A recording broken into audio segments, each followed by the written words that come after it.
ଯାପନ ହେଉଛି। ଏଇଟା ଆମର ପବିତ୍ର ଭାରତ ଭୂମି, ଯାହା ଏକ ଧର୍ମର ଭୂମି। ଆଜି ପୁଣି ଥରେ ଏତେ ବର୍ଷର ପରାଧୀନତା, ଏତେ ବର୍ଷର ଅତ୍ୟାଚାର ପରେ ପୁଣି ଧର୍ମର ଭାବନାଟା ଜାଗି ଉଠୁଛି। ଧର୍ମ ଭାବନା, ସେବା ଭାବନା, ଶାନ୍ତି ଭାବନା, ଇଏ ହେଉଛି ଆମର ଡିଏନ୍ଏରେ ଅଛି, ଆମର ମାଟିରେ ଅଛି। ଏଇ ଜିନିଷଟା ନେଇ ଆମର ଡିଏନ୍ଜି ବି ସମର୍ପିତ। ଆମେ ଆଜି ଶିବରାତ୍ରିରେ ଆମେ ଉପାସ করে ଠାକୁରଙ୍କୁ ଡାକେ, କିନ୍ତୁ ଆପଣମାନଙ୍କର ସ୍ନେହରେ ଆମେ ଏଠି ଧାଇଁ ଆସୁଛୁ। ମାନବ ସେବା ହିଁ ସବୁଠୁ ବଡ଼ ସେବା। ସେଇଟା ହିଁ ଆମର ଭାରତ ଭୂମିର ସବୁଠୁ ବଡ଼ ଗୁଣ। ଆପଣ ଦେଖିବେ ସାଧୁ ସନ୍ନ୍ୟାସୀ ଆଗରୁ ଯେଉଁମାନେ ସାଧନା କରୁଥିଲେ ସେମାନେ ନିଜ ପାଇଁ କିଛି କରୁନଥିଲେ।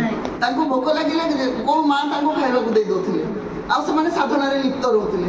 କାହିଁକିନା ତାଙ୍କର ଏଇ ଯେଉଁ ବୈଷୟିକରୁ ତାଙ୍କର ଏଇ ଯେଉଁ ଧ୍ୟାନ ଧାରଣା କେବେ ବି ମାନେ ଆଫେକ୍ଟ ହୁଏନି। ଆଜିର ଦୁନିଆରେ କ'ଣ ଆମେ କେବଳ ଆମ ଲାଗି ଦୌଡ଼ୁଛେ, ଆମେ ଘର କରିବା, ଆଉ ଗୋଟେ ଘର କରିବା, ଆହୁରି ବାଗେଇବା, କିନ୍ତୁ ଏଇ ଜିନିଷଟା ଆମେ ଭୁଲି ଯାଉଛେ।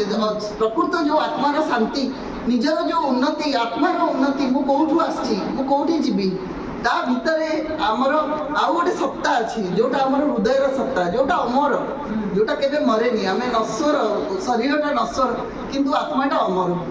ମୁଁ ଆଜି ସମସ୍ତଙ୍କୁ ଶିବରାତ୍ରିର ଉପସରେ କେତୋଟି ଏହି ଜିନିଷ ମନେ ପକାଇଦେଲି କି ଆମ ଜୀବନର ଲକ୍ଷ୍ୟ ଆମେ ସବୁବେଳେ ମନେ ରଖିବା। ଯାହା ବି କରେ ଆମେ ଭୁଲି ଯିବାନି ଆମେ କେଉଁଠୁ ଆସିଛେ, କେଉଁଠୁ ଯିବା।